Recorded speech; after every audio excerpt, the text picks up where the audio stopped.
Muito bom dia! Vamos para mais uma aula hoje, mais uma pílula clínica com um tema espetacular, que é confronto empático ou confrontação empática. Então, hoje a gente vai poder aprofundar diferentes formas que a gente tem, vamos lá, de responder ao paciente quando ele parece também travar no processo de terapia. Ou seja, quando o paciente começa a repetir o mesmo padrão, parece que ele travou, que ele bloqueou, que tá ali, fica muito mais complicado, né? Bom dia, Karina. Bom dia todo mundo que tá por aqui, porque hoje a gente vai aprofundar aquilo que às vezes a gente acha que está sendo empático, mas no final das contas não está lá grande coisa conectando com o nosso paciente. Então, a gente vai basear atenção printeiras de plantão.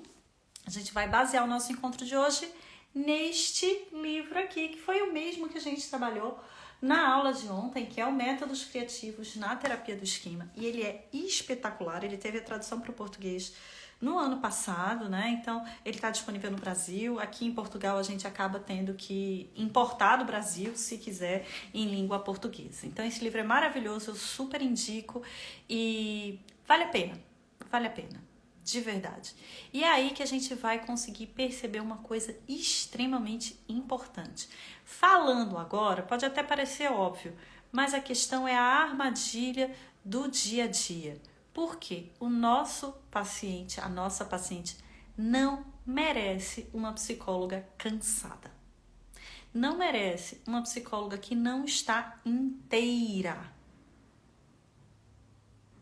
Ou seja, se você chega para atender e você já está com a cabeça a mil, com um paciente que vai vir na sequência, ou com um problema que você teve de manhã, ou ainda na discussão que você teve com a tua família, você não vai conseguir, ao atender o seu paciente, sentar aqui na poltrona do adulto saudável. Ou seja, você não vai conseguir estar com uma presença que é inteira. Se você estiver preocupada demais com a técnica que você quer aplicar, se você estiver preocupada demais em se defender, já que aquele paciente parece um pouco mais agressivo, um pouco mais parado, então a ideia é...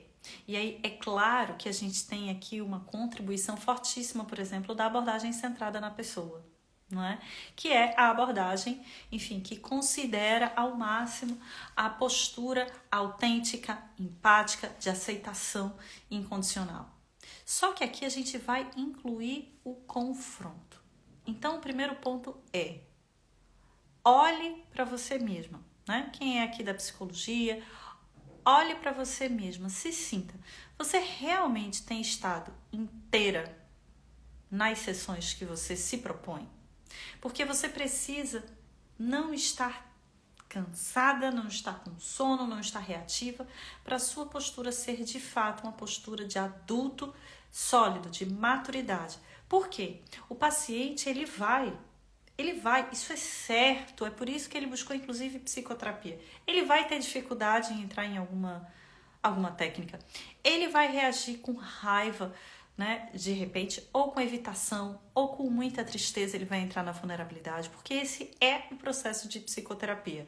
Ou seja, dentro da relação terapêutica podem acontecer também gatilhos em que o paciente vai reagir a partir de um modo que pode ser mais evitativo, um protetor desligado, um modo que pode ser talvez até mais agressivo, intimidação, ataque, um modo que pode ser que parece que é de uma tristeza crua, um modo criança vulnerável. Ele pode ficar assim, meio marrento, se sentindo injustiçado em alguns momentos, pode acionar o modo criança zangada.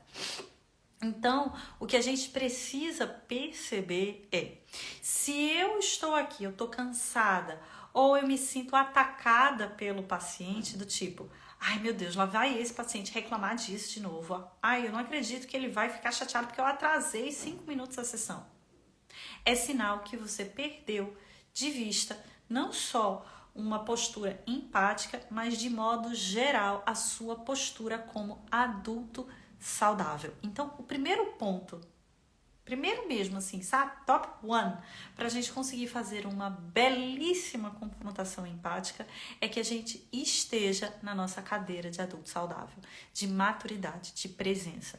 E isso só pode acontecer se a gente tiver um bom trabalho pessoal e fazer a nossa ponte com a prática clínica. E aí a gente tem 3 ferramentas importantes, que é a terapia pessoal e o estudo pessoal, a supervisão e o treinamento específico. Mais uma vez, é óbvio que eu vou convidar vocês a participarem da semana aberta do treinamento de autoprática e autorreflexão. É a semana de autoterapia para psicólogos, estudantes e profissionais de psicologia e de saúde mental de modo geral, que é exatamente para a gente conseguir perceber quando é que a gente se sente impaciente com um cliente, quando de repente a gente começa, sabe, a se perceber com aquele pensamento assim: poxa, talvez se esse paciente faltasse não ia ser tão mal. Aí tá a armadilha para que você consiga perceber melhor a sua postura de adulto saudável, postura madura, postura de terapeuta. Então, cada atendimento ele precisa de uma certa preparação, nem que seja 5, 10 minutinhos. E não digo aquela preparação técnica de você olhar o prontuário e rever o que foi feito nas sessões anteriores. É uma preparação para você, de fato, entrar inteira na sessão. Por isso, papel, caneta na mão, tudo certo? Já fizeram a inscrição na semana aberta de autoterapia, não é? Sim? Então vamos lá, porque a empatia, olha que lindo. E agora eu vou falar algumas frases que eu realmente acho muito bonitas e vou partilhar com vocês a definição de empatia. Olha que eu sou uma ávida leitora do Rogers, mas a definição de empatia que a Wendy B. Harry colocou aqui no livro, para mim, é realmente a que mais ilustra a empatia que nós devemos exercitar na clínica. Então, vamos prestar atenção. Porque a empatia, ela é capaz de atribuir sentido à narrativa do paciente, tendo em vista também o pano de fundo de vida dele. Então, quando um paciente ele procura terapia, ele vem muitas vezes com motivos de sofrimento que parecem ter acompanhado ele a vida toda, os temas de vida, os esquemas. E nesse sentido, é claro que em algum momento ele vai também reagir de acordo com os seus próprios esquemas. E é aí que a gente precisa entender que não é algo especificamente pessoal direcionado para mim, mas tem a ver com a preparação biopsicossocial que ele foi desenvolvendo ao longo da vida para reagir a estresse, para reagir a situações desafiadoras no mundo. Porque se eu como psicólogo, eu estou na minha postura de adulto saudável e não na minha vulnerabilidade ou na minha raiva, no meu cansaço, no meu desligamento, mas se eu estou na minha postura mais madura e estou inteira ali, eu consigo perceber que a reação do meu paciente diz respeito a essa preparação biopsicossocial para situações estressoras no mundo. Se eu errei e estou nessa postura, eu posso muito bem pedir desculpas e me colocar para reparar o vínculo, para reparar aquilo que houve de repente de desentendimento. Mas se eu estou reativa, se o paciente reclama, entre aspas, de alguma coisa e eu prontamente digo, mas você não fez a sua tarefa de casa? Você não fez aquilo? Eu estou numa postura punitiva com o meu paciente. Eu não estou aqui falando verdades para ele. Eu estou incorrendo num erro gravíssimo.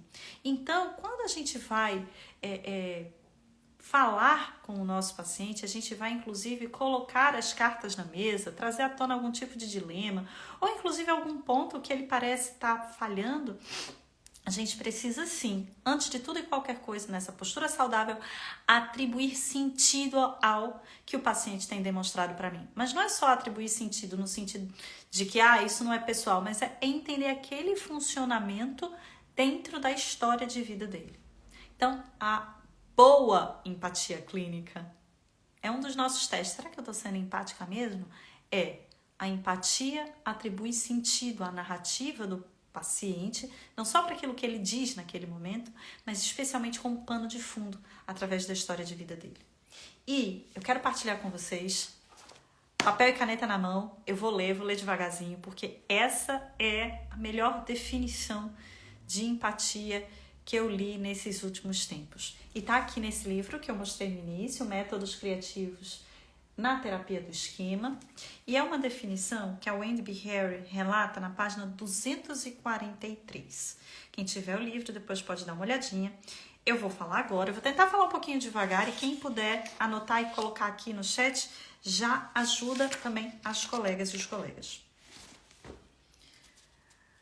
E cá estamos. Desculpa, página 244, certo? Todo mundo preparado? Olha que coisa linda. A empatia é a experiência ressonante de ouvir com a intenção de tentar entender o máximo possível como o outro se sente, além de entender as suas ideias. É fazer a si mesmo a pergunta: como é ser essa pessoa sentada na minha frente? Olha que coisa linda, porque quando a gente fala da empatia, a empatia é uma experiência ressonante.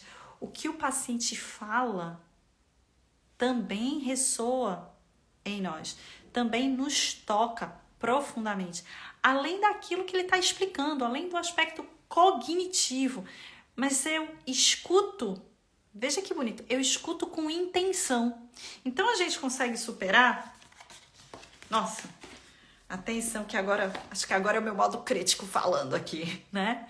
Mas atenção, a gente consegue superar aquela definição quase que repetitiva, piegas e pouco explicativa que é: a empatia é ver o mundo através dos olhos dos outros. Isso é impossível. Então, eu posso dizer que a empatia, né, e aqui usando algumas palavras da excelente Wendy B. Harry, é uma experiência ressonante, ela toca em mim. Porque ela é uma escuta com intenção.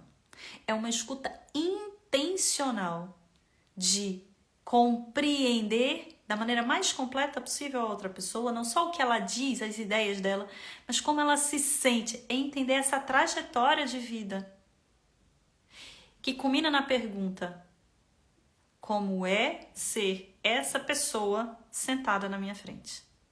Essa pessoa que foi uma criança rejeitada pela mãe, abandonada pelo pai, forçada a estudar tanto, que foi traída e rejeitada tantas e tantas vezes, que tem essa pressão interna para ser aprovada porque ela acha que por si mesma ela não é digna de amor, e que ela hoje está sentada na minha frente contando essa história. Então, uma postura empática é uma experiência ressonante, cuja escuta é intencional para entender da maneira mais completa possível a outra pessoa, não só pelas suas ideias, mas por quem ela é e como ela se sente, que culmina na pergunta: quem é esta pessoa ou como é ser esta pessoa sentada à minha frente? Então, é a partir dessa pergunta que a gente, de fato, consegue exercitar uma boa empatia clínica, né? A empatia é para a vida, mas aqui a gente está focando no aspecto clínico da coisa. Como é que eu manejo? Se você está cansada, você não vai ser empática. Você vai ficar impaciente com o teu cliente, com a tua paciente. Se você está preocupada, se está fazendo a técnica certinha, você não vai ser, vamos lá, você não vai ser empática, você vai querer ser uma boa aluna, né? Então, atenção. E é para isso que serve a nossa semana aberta de autoterapia para psicólogos, para que a gente consiga perceber mesmo quais são as armadilhas que nós caímos na prática clínica. E aqui vamos pensar um pouco sobre os diferentes tipos de confronto empático. Sabe por quê? A gente falou sobre isso na aula de ontem, né? E quando o paciente ele parece travar, não sai do canto, ou parece que ele deu até uma melhoradinha, mas vulnerabilidade, ou raiva, e ele não consegue. O primeiro ponto é a gente perceber que quando o paciente ele tá muito agressivo, quando ele tá com raiva, quando ele tá se desligando, o que tá rolando por trás? Qual é a necessidade emocional que não foi atendida? Muitas vezes o paciente ele fica dessa maneira porque ele está também hipercompensando a sua vulnerabilidade, então se coloca como mais importante, né, no modo auto-engrandecedor. Quem és tu para falar isso da minha vida? Muitas vezes ele se desconecta, chegando até em despersonalização. Olha, realmente eu não consigo lembrar de nada da minha infância. Deu aqui uma amnésia, um negócio babado. Porque ele está muitas vezes sendo guiado pelo medo. Medo de ser julgado por você quando lhe contar mais alguma coisa. Medo de, ao falar de um familiar, sentir que está traindo a lealdade, né, com aquela pessoa, falando mal da mãe, mal do pai. Não posso falar isso, porque se eu falo mal da minha mãe e do meu pai, entre muitas aspas, né, porque a gente está falando no âmbito da terapia, seria trair o meu pai e a minha mãe, ou ainda seria não ser uma boa filha, um bom filho. Então, o que está rolando aí por trás? E é aí que a gente vai ter o primeiro exemplo, não é, de confronto empático que a Wendy B. Harry quer. Nossa, gente, se eu pudesse... eu sou uma grande fã da Wendy B. Harry, né? Então, é uma das melhores professoras que eu já tive. E, claro, ela faz também o training em terapia do esquema, é espetacular. Ela faz o training em Nova Jersey. E a ideia é que a gente consiga, né, o primeiro tipo, um confronto empático a partir de uma compreensão colaborativa. Então imagina, quantas vezes o paciente ele diz assim pra gente, eu já ouvi algumas vezes, tá? Olha, hoje eu não queria nem vir, mas eu tô aqui, afinal de contas, o meu relacionamento tá assim, ou eu tô muito ansiosa, mas eu não queria nem vir, porque já tá muito difícil. E se eu vim aqui e tiver que falar com você, eu acho que vai piorar. Eu vou mexer em algumas coisas que estavam há muito tempo guardadas. E é aqui que entra, não é, um confronto empático a partir de uma compreensão colaborativa. Veja, embora o nome seja confronto empático, o preâmbulo é sempre empático. Sempre empático. Porque se o paciente está ativado e você vai precisar colocar as cartas na mesa, trazer à tona algum tipo de dilema, se você vai direto ao ponto, se você quiser dar um corte, né? Cortes que existem em outras abordagens, não quero entrar nesse âmbito, mas imagina, se você quiser fazer aí um corte, quase como quem faz um corte na navalha, então isso é importante, terminamos por aqui, vá para casa pensar sobre isso. A gente está incorrendo numa falha gravíssima, porque a gente está colocando em risco a relação terapêutica. Antes de fazer qualquer tipo de confronto, ou até pedir que o paciente reflita sobre aquilo que ele acabou de fazer ou de dizer, a ideia é que você ofereça compreensão e validação. Então imagina, a pessoa que chegou para mim e disse assim, olha, hoje eu não queria nem vir. A verdade é essa, eu não queria vir, eu já estou muito mal e eu acho que se eu vier aqui, eu vou me sentir pior.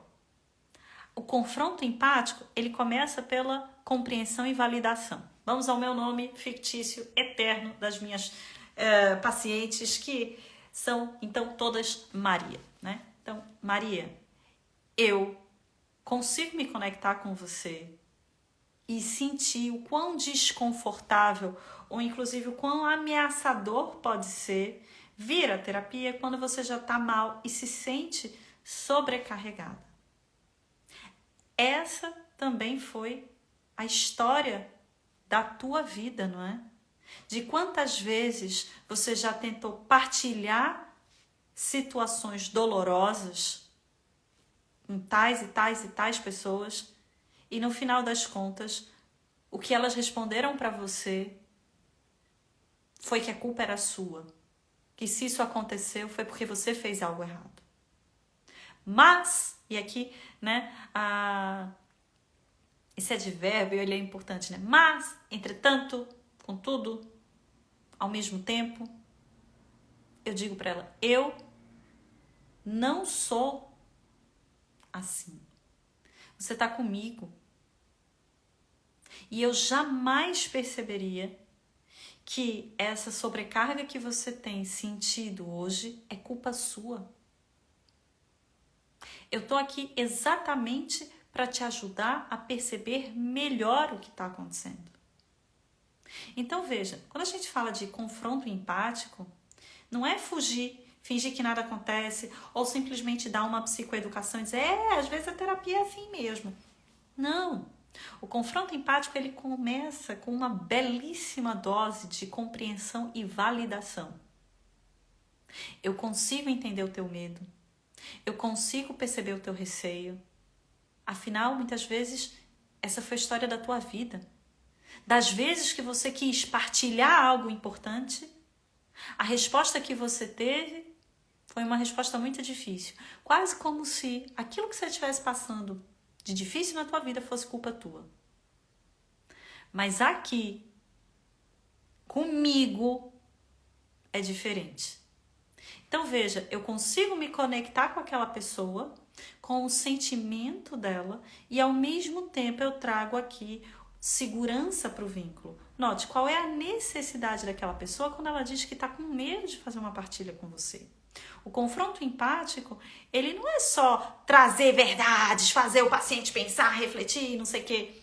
O confronto empático tem a ver com o que o paciente está demonstrando de ativação esquemática ou inclusive de modos esquemáticos e como você pode, vamos lá, atender, dada a configuração da terapia, a essa necessidade emocional. A necessidade de quem diz que está com medo é uma necessidade de segurança. Entende? Então, tem a ver com a gente conseguir dar, vamos lá, base segura para esse paciente. E a gente tem um certo léxico, né, que é o que a Wendy B. Harry diz, um léxico, um certo vocabulário, uma certa forma de fazer a confrontação empática. Porque não são frases feitas. Eu sei que é difícil falar em terapia. Não, isso aí qualquer pessoa diz. Isso aí se encontra em vários livros para leigos. A confrontação empática, aquela que é boa mesmo, ela traz na fala aspectos da vida da pessoa. Experiências anteriores.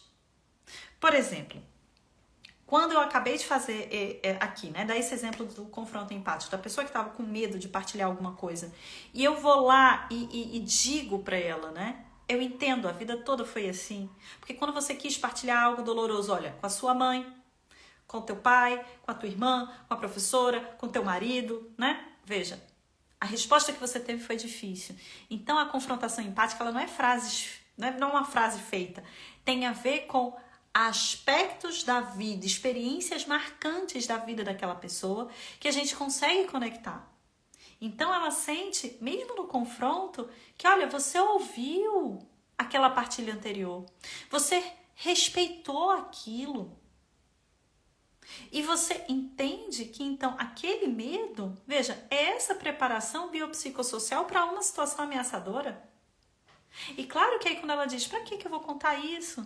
Só vai piorar. A gente tem claramente aí o esquema de inibição emocional. Porque todas as vezes que ela quis partilhar alguma coisa na vida dela, aquilo foi usado contra ela.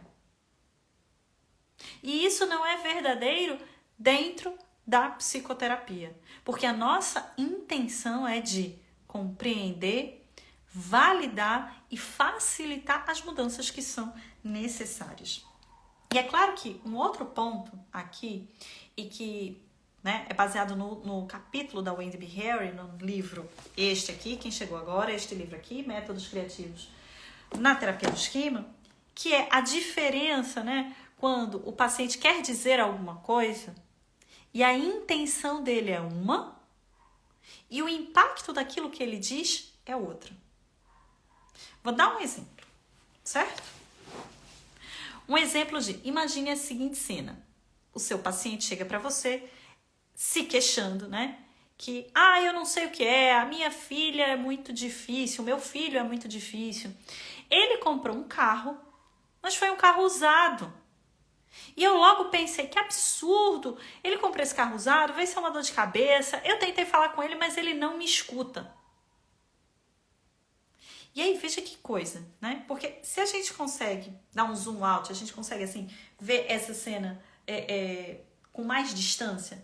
Veja, é um filho, uma filha que diz que conseguiu comprar um carro, ainda que seja usado. Conseguiu, é uma conquista, foi partilhar com o pai e ao invés de receber os parabéns, de falar, poxa filho, que massa, né, conseguiu e tudo, depois, né, a gente consegue ver o melhor, parabéns, né, conquista sua. Ao invés dele receber reforço, encorajamento, reconhecimento, a pessoa que conseguiu o carro acabou de receber uma reclamação. Então veja, a intenção do pai estava muito clara que era de preocupação, estava preocupado, poxa, um carro velho vai dar dor de cabeça, né? Ou seja, a preocupação do pai, que era até uma boa intenção, acabou se perdendo pela forma que foi comunicada para o filho e que, portanto, acabou tendo um impacto muito ruim. E aí foi dada a confusão, o filho vai e responde, olha, nada te agrada, não interessa o que eu faça. Então pronto, na próxima eu já não te falo mais. Só que, imagine, este pai que vem para a terapia e que não percebe que acabou sendo passivo-agressivo. Como é que a gente confronta? A gente vai chegar logo para ele e dizer assim, claro, também você responder desse jeito, né? Que pessoa desagradável. Claro que não. Então a gente vai começar a perceber e a gente vai dar um voto de confiança à intenção do nosso paciente. E é assim que a gente faz esse confronto empático. Do mesmo jeito que eu chamo todas as minhas pacientes mulheres aqui fictícias de Maria, todos os pacientes homens fictícios eu chamo de João, certo? Então, João, eu consigo entender a tua preocupação de que, vendo seu filho comprando um carro mais antigo, e inclusive pela tua experiência com o teu carro, que é um carro que pode dar problema, que eventualmente precisa de muita manutenção, mas ao mesmo tempo, olha, porque nem sempre a intervenção, ela precisa ser feita com mais, né? Você pode falar ao mesmo tempo, entretanto, com tudo, né? Tem vários advérbios aí possíveis. E aí você pode dizer, mas aqui, perceba que, embora o menino tenha trazido, né, esse fato do carro novo, parece que a mensagem se perdeu no meio do caminho. Por quê?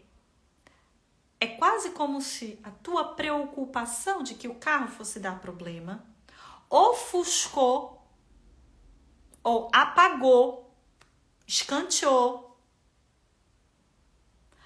a tua felicidade ou o teu reconhecimento com essa conquista. A mensagem se perdeu no meio do caminho. Então, quando a gente faz esse confronto empático, né, percebendo a diferença entre a intenção, o que a pessoa queria fazer, e o impacto, ou seja, a consequência que isso acabou acontecendo, né? A fala foi muito passivo-agressiva. Então aqui a gente tem uma diferença, né, quando a mensagem se perde no meio do caminho e a intenção é diferente do impacto.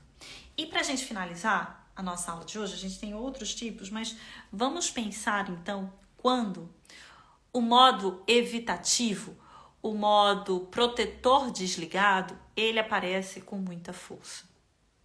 Quando o paciente, por exemplo, diz, eu não consigo lembrar de nada. Olha, eu fecho o olho, técnica de imagem, fecho o olho e não vem nada na minha cabeça, parece que está apagado. Quando isso acontece, a gente pode fazer um confronto empático, vê que coisa linda. Um confronto empático identificando o modo. É quase como se fosse um confronto indireto, porque a gente está falando com o paciente, mas ao mesmo tempo está trazendo à tona que tem um modo evitativo, tem esse modo protetor desligado, ou seja, é um modo de proteção que desliga o paciente de aspectos dolorosos. E a gente pode falar isso, né? Então, vamos aqui, a minha paciente fictícia, Maria. Maria, eu sei que esse é um momento de acessar algumas experiências que podem ser muito difíceis. É quase como se nesse momento eu tivesse, então, encontrando aquela Maria que acaba se distanciando, aquela Maria que se desliga, a Maria desligada. aquela que parece colocar, sabe, um muro entre as outras pessoas. E eu entendo que isso foi necessário por muito tempo. Porque quando você era criança, veja, a empatia aqui no confronto empático sempre traz experiências anteriores, que podem ser na infância ou podem ser um pouco mais recentes, mas sempre traz aí experiências anteriores. Então, eu entendo que isso foi importante para você sobreviver àquela situação, que você precisou se desligar para não entrar em contato com tanta dor para você sobreviver. Mas ao mesmo tempo, parece que essa forma de se desligar, ela ficou tão forte, tão automática, que agora a Maria também tem ficado presa nesse isolamento. Ela não consegue ficar mais inteira nas relações. Ou seja, eu tô aqui fazendo um confronto empático, demonstrando que aquele é um modo protetor desligado. Que aquela é uma forma dela distanciar as pessoas ou se distanciar de uma experiência que foi dolorosa, de uma lembrança que é dolorosa. E aí eu trago, né, não só a compreensão, o confronto, né, as desvantagens de ficar desligada, mas eu também trago as vantagens de se conectar. Que é, agora, você também está num ambiente que é seguro, você está comigo. E eu estou completamente presente para te ajudar a cicatrizar. Só que para a gente conseguir cuidar dessa ferida, eu também preciso limpar, eu preciso trocar, né, o esparadrapo, eu preciso trocar o curativo. Eu tô aqui com você. Eu não tenho a menor intenção de te machucar, pelo contrário. Eu tô aqui para te ajudar a cicatrizar. Então, o confronto empático, ele também pode ser direcionado a um modo, que é um confronto mais ou menos indireto, né? Eu não tô fazendo um trabalho com modos aprofundado, mas eu consigo sinalizar para minha paciente que aquele modo está ativado. Um modo protetor desligado, ou seja, um modo de proteção que acaba desligando a paciente, né, da dor emocional, da experiência que foi difícil, da memória que é dolorosa. Então, o confronto empático é a arte de colocar um dilema existencial para o paciente. Um confronto empático tem a ver com a colocação de limites, mas só dá para realizar um bom confronto empático quando você está na sua postura mais saudável, mais madura como psicóloga, como psicólogo. Porque se você está cansado, você vai ficar irritado, você vai ficar reativo. Se você está preocupada ou preocupado em fazer uma boa técnica, você vai ser uma boa aluna, mas você vai ser uma péssima psicóloga. Porque o que mais importa é a relação com o seu paciente. É pela relação segura que você conecta com ele e você consegue trazer, então, compreensão, validade para a experiência dele e, ao mesmo tempo, colocar as cartas na mesa, trazer esse dilema existencial. Então, o primeiro passo para você sentar na cadeira da psicóloga madura, saudável, não aquela cansada, reativa, exausta, tem a ver com trabalho pessoal, supervisão e, obviamente, um treinamento específico. Então, para a gente também se encaminhar agora para o final, vou fazer tô chegando nas últimas chamadas, né? Que é para a semana aberta de autoterapia, que é exatamente 3 encontros para a gente poder falar melhor sobre o treinamento de autoprática e autorreflexão, que ainda é pouquíssimo conhecido no Brasil, e eu acho que esse é o primeiro em língua portuguesa. Então, fica aqui a dica, a gente vai ter uma turma linda e bem pequenininha, né? A minha ideia era ter 20 pessoas no máximo, mas a equipe ainda conseguiu aí alargar um pouco mais, até 50 pessoas, mas eu quero mesmo 20, então ainda tá aqui nesse empate. E é isso, né? Serão, então, para o treinamento completo, a gente vai ter 6 encontros ao vivo, direto, 4 horas cada, né? Um encontro por mês, então são 6 meses, né? A gente se encontra e vai ter tarefa para casa, reflexões e tudo. E é isso. né? Com a primeira certificação pelo Instituto Português em Terapia do Esquema. Então, eu estou muito feliz. Esse vai ser o primeiro curso oficial pelo nosso instituto. Então, fica aqui o meu beijinho para vocês. A nossa aula foi espetacular. Estão todas de parabéns. Eu adoro quando vocês colocam assim os corações. Fico mesmo muito feliz. Então, é isso. Eu que agradeço a presença de vocês e atenção, porque a gente vai se encontrar de 15 a 17 de abril na semana aberta de autoterapia para psicólogos. Combinado? As aulas vão ser pelo YouTube. Então, para você receber o link, faça a sua inscrição no link da bio ou me chama no privado que eu ajudo a fazer a inscrição. Eu mando o link para você. Combinado assim? Certo? Na próxima semana, deixa eu olhar aqui só no calendário para combinar com vocês. Deixa eu ver se a gente ainda tem... Tem sim, senhora. Próxima semana a gente vai ter então mais pílula clínica, certo? Terça, quarta e quinta, porque na semana seguinte já vai ser a nossa semana aberta. Ok? Então, até terça que vem, porque eu quero abrir ali a votação para qual vai ser o nosso próximo tema de pílula clínica, certo?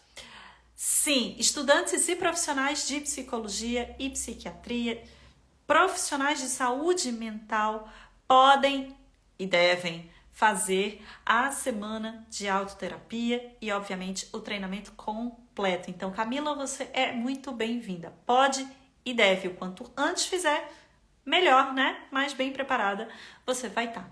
Gente, então, espero vocês terça que vem para a Pílula Clínica e, claro, de 15 a 17 de abril, na nossa semana aberta. Beleza? Sim, de todas as abordagens, Lívia. Né? Esse é um treinamento de autoprática e autorreflexão. Então, é um treinamento voltado para profissionais de saúde mental. Psicólogos, psiquiatras e, claro, todo mundo que tiver de fato voltado para o treinamento em autoprática e autorreflexão.